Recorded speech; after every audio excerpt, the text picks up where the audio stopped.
Oh Lord, may the words of my heart, the meditation of our hearts be acceptable in your sight, O Lord, our strength and our Redeemer.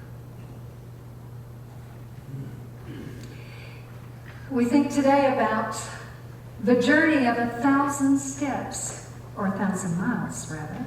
The journey of 1,000 miles begins with what? The first step. Today we begin a new sermon series. If you've been with us over the past couple of weeks, you know that we've been doing a series on prayer.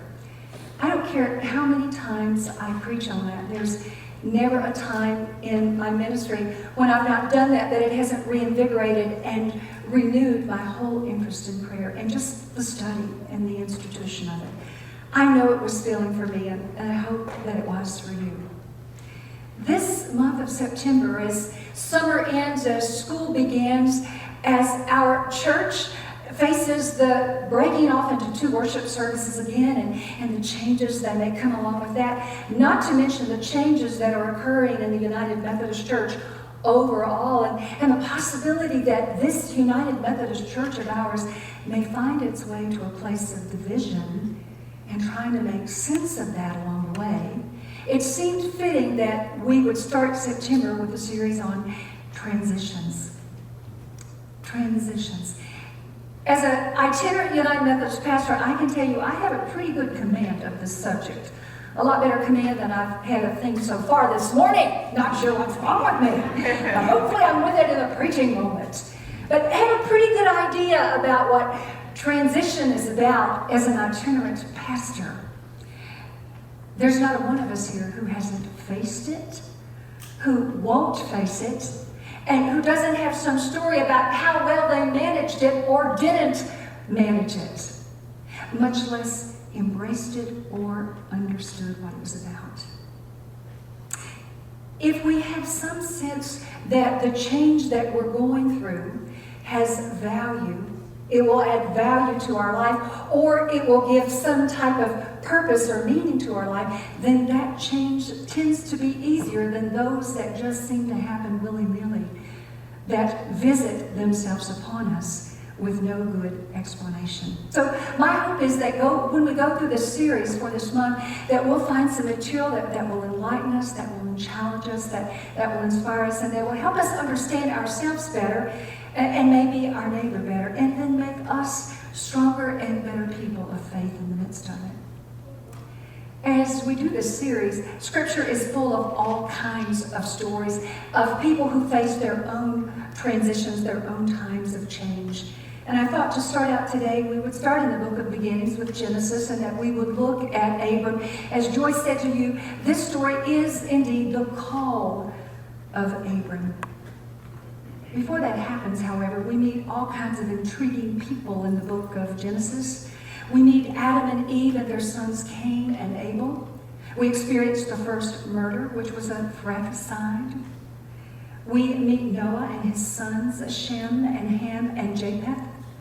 We meet the unnamed characters of the event of the Tower of Babel. And we meet Abram, whom we know better renamed as Abraham. From the Genesis 11 genealogy, we're introduced to Abram's father. Do any of you remember his name?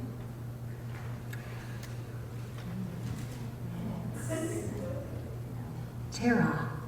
His name is Terah.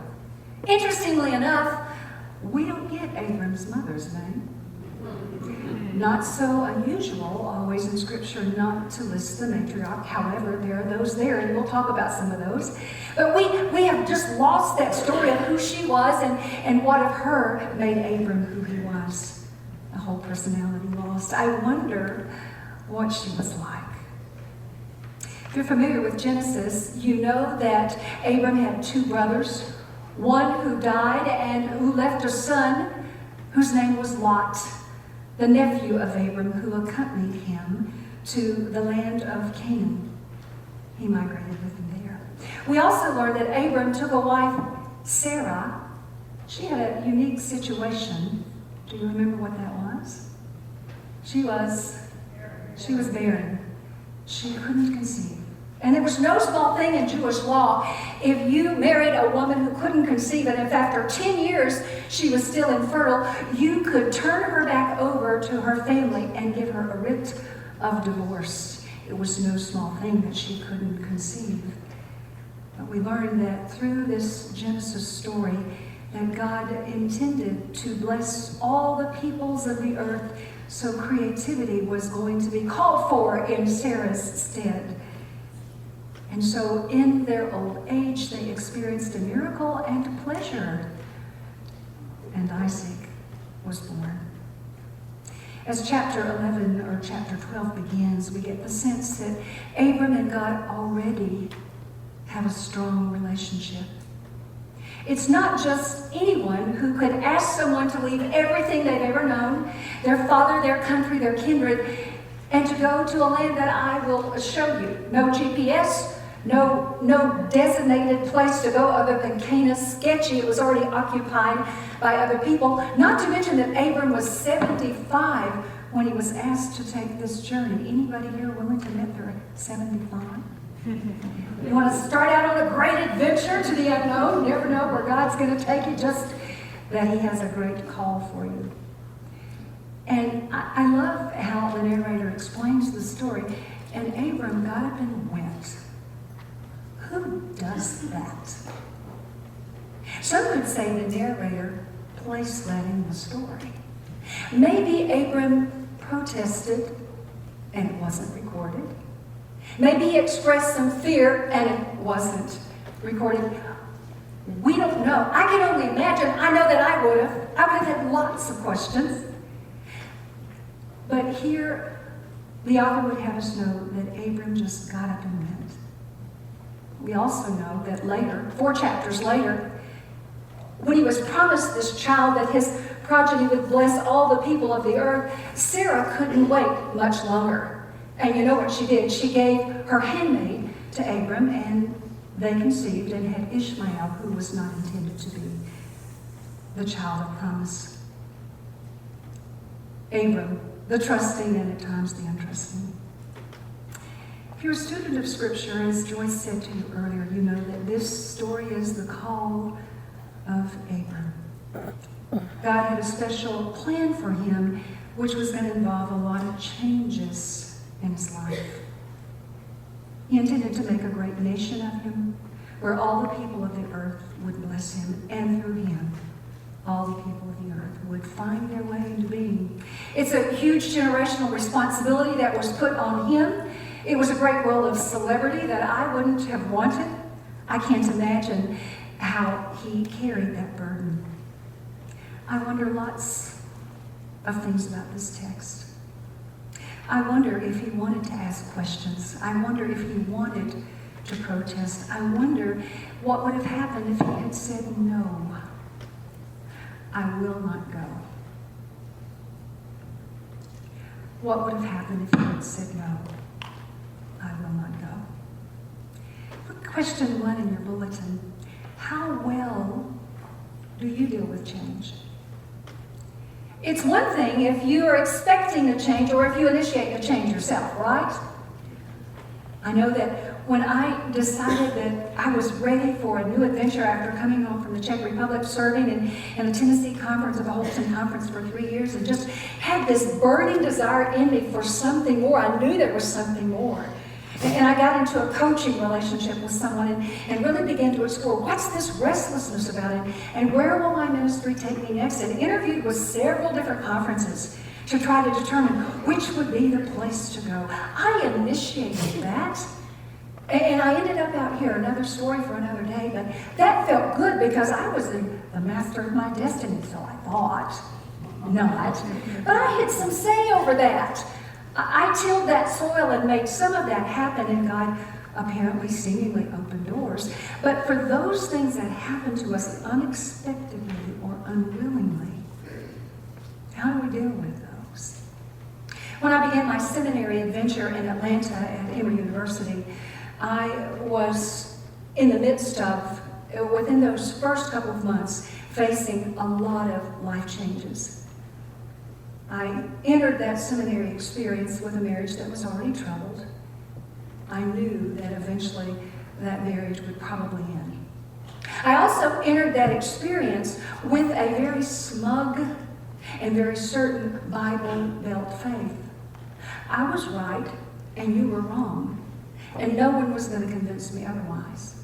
But you see, when you go to seminary, part of what happens is the professors work really hard to take everything away from you so you can build it back on your own.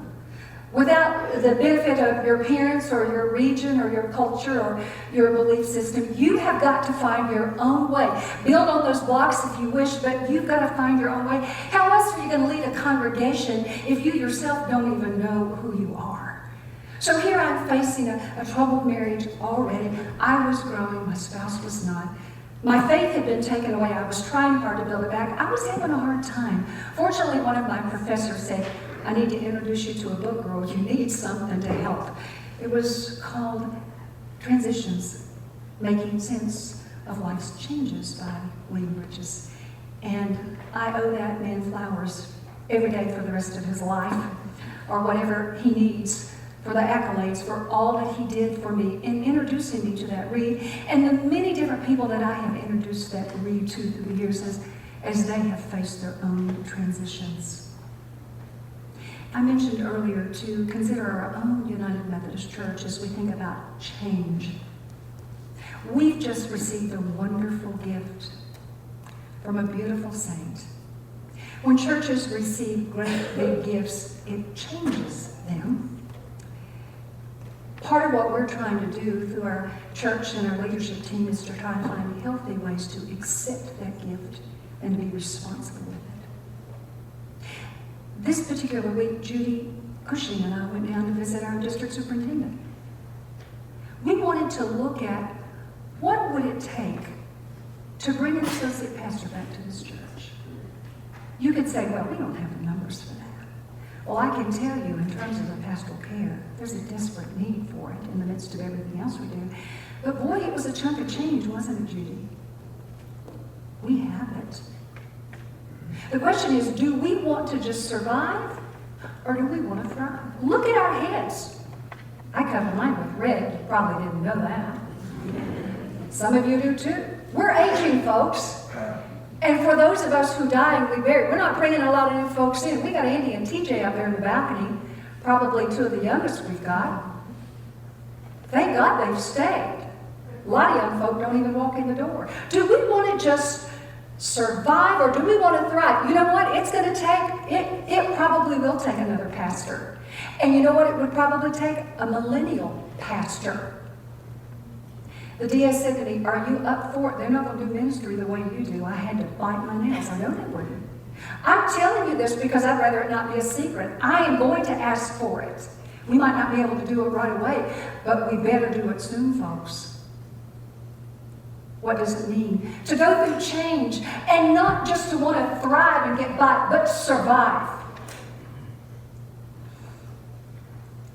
Through these weeks, you can count on the wisdom of Scripture being a part of the storytelling of facing transitions and understanding the whole process of change. I'm going to use other rich resources that will inform us, particularly as we talk about grief. We should be preaching more about grief than just at times of funeral. We all are grieving things on a daily basis, and some of us haven't done the important grief work that we need to do. Let me give you a couple of tips of what I'm going to speak about in a couple of weeks before we head into a time of sharing around the table together. The premise of Bridges' book on making transitions is that change is a process. It's normal. We have a lifetime that are full of changes. We can count on that. And that every transition is made up of three different things. One, in order for something to begin, something has to end. And then we enter what's called a neutral phase, that chrysalis that I talked to the kids about, where we're in this place where we don't really know where we are. We're not connected to our past or people there so much. We're not so much connected to the future. We're kind of in that no man or no woman's land. But in the midst of that, if we're doing the work, things within us are churning and changing, and we know that. And then thirdly, what happens is a fresh start. Something new emerges. Finally, for today's purposes, I would tell you a very important demarcation. According to Bridges, there is a difference between change and transition. They're two entirely different things. Change is situational. Transition is psychological. Let me give you an example. For example, change meaning we move to a new place. We start a new job, or we end a job. We age and everything that goes along with that. We become a grandparent, or we lose a friend or a loved one. Those are all moments and times marking change. Situational. Transition, on the other hand, is psychological. It is an inward process of reorientation that we go through, an inner working of where we try to take that change that has occurred in our life and integrate it into who we are, and then redefine ourselves. Some of us have wrongly taken changes in our life, and we fail to do the hard work of transition that accompanies them. Have you ever seen someone in retirement who's really not ready to retire? And they never can really define themselves again because their work totally defined them? When we do the work of transformation, we make that decision to retire, and then we identify ourselves in new ways with new things and new people, new expressions and new purposes. That's the difference in change and transition. And there's not a one of us that has not overlooked or failed to do some of the hard work of transition and just glossed right over it in the midst of a change. And you probably know what those places are in your life, where you and I both need to do some hard work. Why don't we make time for that? Why don't we take some time apart and go on a little drive, or go to the monastery, which is a place that I like to go, or go for a long walk, or journal, or do the necessary work that it takes to work through the processes that bring us to a place of inner transformation. The point is this: life is full of change. And the best of changes acknowledge that it is a psychological process that requires time and energy and love and prayer. So whatever that issue is for you that you're facing or have faced or know that you will, allow yourself to do the hard work with the Holy Spirit accompanying you. Because the journey of 1,000 miles begins with your first step. And the good news is this: God is with us. We are not alone. Thanks be